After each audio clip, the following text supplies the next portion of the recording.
Oui.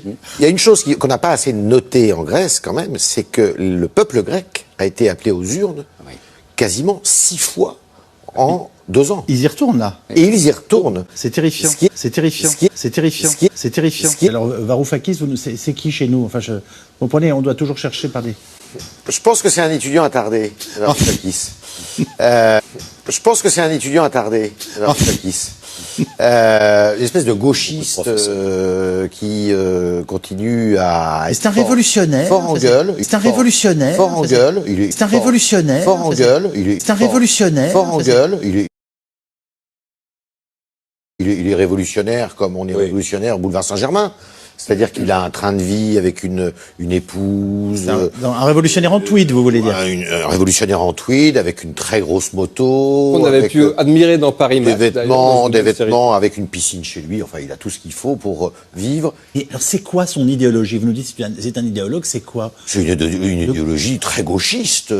Quoi, le gouvernement du peuple par le peuple? Exactement, exactement. C'est exactement ça. C'est pas la dictature du prolétariat. C'est pas la dictature. Quoi, le gouvernement du peuple par le peuple? Quoi, le gouvernement du peuple par le peuple? C'est pas la dictature du prolétariat. C'est pas la dictature. C'est pas la dictature du prolétariat. C'est pas la dictature.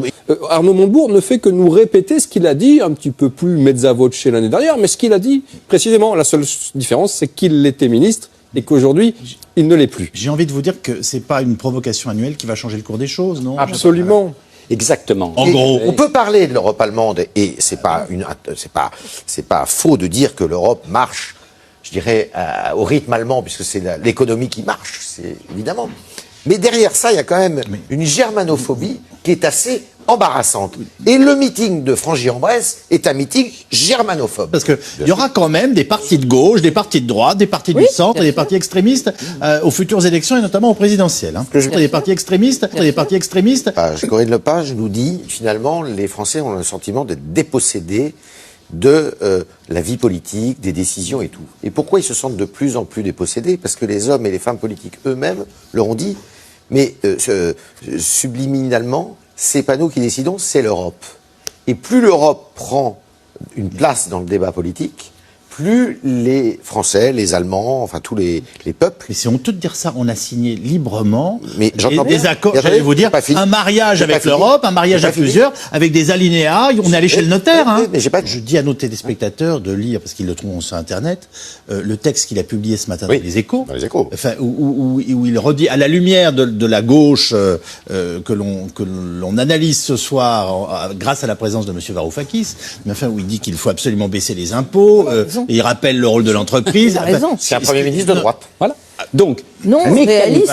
Excusez-moi, on a le droit d'être de gauche. On est très loin. Non, mais on a le droit d'être de la gauche. Oui, mais il y a une nouvelle gauche qui a le droit de s'exprimer en disant.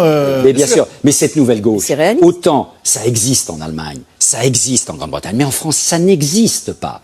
Et donc, à gauche, tout le monde sait très bien que s'il y avait une candidature de ce type, ça laissera un espace pour une gauche qui se présentera comme elle. Véritablement porteuse de la vraie gauche. Ça a toujours marché en France. C'est pas mort, ça c'est pas fini. Mais non, pas des non, vieux, ça n'est pas. Des oripeaux, c'est pas mort, ça c'est pas fini. Mais c'est non, pas des non, vieux. ça n'est pas. Des oripeaux, c'est pas mort, ça c'est pas fini. Mais c'est non, pas des non, vieux. ça n'est pas. Des oripeaux. Non, ça n'est pas. On peut citer Jaurès, avoir pensé à la tradition ouvrière de notre pays. Mais regardez le talent qu'avait François Mitterrand. Et pensez surtout qu'aujourd'hui, pardonnez-moi, le plus important, c'est de donner du travail aux Français. Parce que c'est comme ça qu'on aidera beaucoup de ceux qui sont dans la pauvreté, dans la difficulté. Bien sûr. Alors là, en fait, ils sont en train de nous parler de mesures de désobéissance. Je sais pas comment les qualifier européennes. Je veux dire, à l'échelle européenne, mais c'est hallucinant d'entendre ce discours-là. Et M. Varoufakis, c'est pareil. On ne comprend pas ce qu'il dit. Qu'est-ce qu'il veut, M. Varoufakis? On n'en sait rien, en fait. On n'en sait rien. Et c'est ça le problème, c'est qu'ils font de la rhétorique en chambre. Oui, ce qu'on a bien vu dans ce reportage et dans ces différentes sensibilités de la gauche anti-européenne. Le message de cette gauche est-il utopique? J'ai l'impression qu'on a tourné en partie autour de cette idée. Oui.